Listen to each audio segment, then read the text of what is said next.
న్యాయాధిపతులు 3వ అధ్యాయము. ఇశ్రాయేలీలకును కనానీయులకును జరిగిన యుద్ధములన్నిటినీ చూడని వారందరినీ శోధించి ఇశ్రాయేలీల తరతరముల వారికి అనగా పూర్వము ఆ యుద్ధములను ఏమాత్రమును చూడని వారికి యుద్ధము చేయ నేర్పునట్లు యెహోవా ఉండనిచ్చిన జనములు ఇవి. ఫిలిష్తీయుల 5 సర్దారుల జనులను, కనానీయులందరును, సీదోనీయులను, బయల్హెర్మోను మొదలుకొని హమాతునకు పోవు మార్గము వరకు లెబానోను కొండలో నివసించు హివ్వీయులను యెహోవా మోషే ద్వారా తమ తండ్రులకిచ్చిన ఆజ్ఞలను వారు అనుసరింతురో లేదో తెలుసుకొనున్నట్లు ఇశ్రాయేలీలను పరిశోధించుటకై ఆ జనములను ఉండనిచ్చెను. కాబట్టి ఇశ్రాయేలీలు కనానీయులు, హిత్తీయులు, అమోరీయులు, పెరిజ్జీయులు, హివ్వీయులు, యెబూసీయులను జనుల మధ్య నివసించుచు వారి కుమార్తెలను పెండ్లి చేసుకొనుచు వారి కుమారులకు తమ కుమార్తెలనిచ్చుచు వారి దేవతలను పూజించుచూ వచ్చిరి.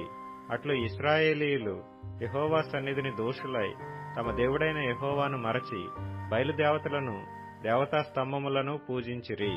అందును గూర్చి యెహోవా కోపము ఇశ్రాయేలీయుల మీద మండగా ఆయన అరామ్నహరాయిము యొక్క రాజైన కూషన్రిషాతాయిము చేతులకు దాసులగుటకై వారిని అమ్మివేసెను. ఇశ్రాయేలీయులు 8 సంవత్సరములు కూషన్రిషాతాయిమునకు దాసులుగా నుండిరి. ఇశ్రాయేలీయులు యెహోవాకు మొరపెట్టగా యెహోవా కాలేబు తమ్ముడైన కనజు కుమారుడగు ఓత్నీయేలును రక్షకునిగా ఇశ్రాయేలీల కొరకు నియమించి వారిని రక్షించెను.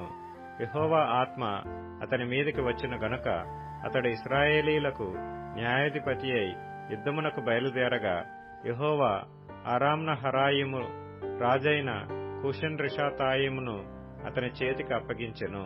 అతడు కూషన్రిషాతాయిమును జయించెను. అప్పుడు 40 సంవత్సరములు దేశము నెమ్మది పొందెను. అటు తర్వాత కనజు కుమారుడైన ఓత్నీయేలు మృతి నొందెను. ఇశ్రాయేలీలు మరలా యెహోవా దృష్టికి దోషులైరి గనుక వారు యెహోవా దృష్టికి దోషులైనందున యెహోవా ఇశ్రాయేలీలతో యుద్ధము చేయుటకు మోయాబు రాజైన ఎగ్లోనును బలపర్చెను. అతడు అమ్మోనీయులను, అమాలేకీయులను సమకూర్చుకొని పోయి ఇశ్రాయేలీలను ఓడగొట్టి ఖర్జూర చెట్ల పట్టణమును స్వాధీనపరుచుకొనెను. ఇశ్రాయేలీలు 18 సంవత్సరములు మోయాబు రాజునకు దాసులైరి. ఇశ్రాయేలీలు యెహోవాకు మొరపెట్టగా బెన్యామీనీయుడైన గెరా కుమారుడగు యెహూదను రక్షకుని వారి కొరకు యెహోవా నియమించెను. అతడు ఎడమచేతి పనివాడు. అతని చేతను ఇశ్రాయేలీయులు మోయాబు రాజైన ఎగ్లోనుకు కప్పము పంపగా యెహూదు 3 పొడవు గల 2 కత్తిని చేయించుకొని తన వస్త్రములో తన కుడి తొడ మీద దానిని కట్టుకొని ఆ కప్పము మోయాబు రాజైన ఎగ్లోనుకు తెచ్చెను. ఆ ఎగ్లోను బహు స్థూలకాయుడు. యెహూదు ఆ కప్పము తెచ్చి ఇచ్చిన తరువాత కప్పము మోసిన జనులను వెళ్లనంపి గిల్గాలు దగ్గరనున్న పెసీలీము నొద్ద నుండి తిరిగి వచ్చి, రాజా, రహస్యమైన మాట ఒకటి నేను నీతో చెప్పవలననగా అతడు తన యొద్ద నిలిచిన వారందరూ వెలుపలికి పోవు వరకు ఊరకొమ్మని చెప్పెను.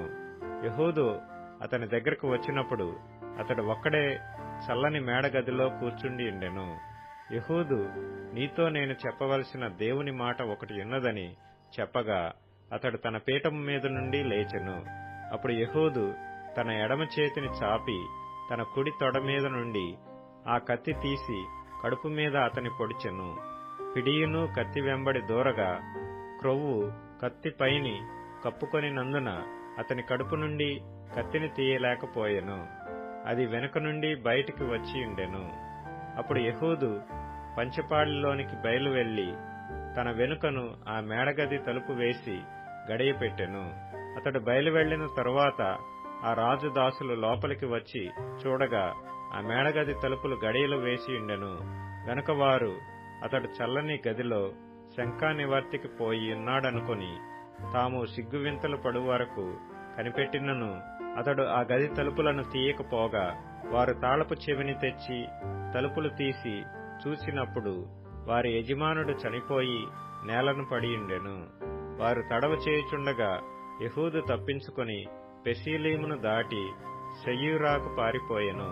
అతడు వచ్చి ఎఫ్రాయిమీల కొండలో బూరను ఊదగా ఇశ్రాయేలీయులు మన్యప్రదేశము నుండి దిగి అతని యొద్దకు వచ్చిరి. అతడు వారికి ముందుగా సాగి వారితో, నా వెంబడి త్వరగా రండి, మీ శత్రువులైన మోయాబీయులను యెహోవా మీ చేతికి అప్పగించుచున్నాడనెను. కాబట్టి వారు అతని వెంబడి దిగి వచ్చి మోయాబు నెదుటి యొర్దాను రేవులను పట్టుకొని ఎవరినీ దాటనీయలేదు. ఆ కాలమున వారు మోయాబీయులలో బలము గల శూరులైన పరాక్రమశాలులను 10,000 మందిని చంపిరి, ఒకడునూ తప్పించుకొనలేదు. ఆ దినమున మోయాబీయులు ఇశ్రాయేలీల చేతి క్రింద అనపబడగా దేశము 80 సంవత్సరములు నిమ్మలముగా నుండెను. అతని తర్వాత అనాతు కుమారుడైన షమ్గరు న్యాయాధిపతిగా ఉండెను.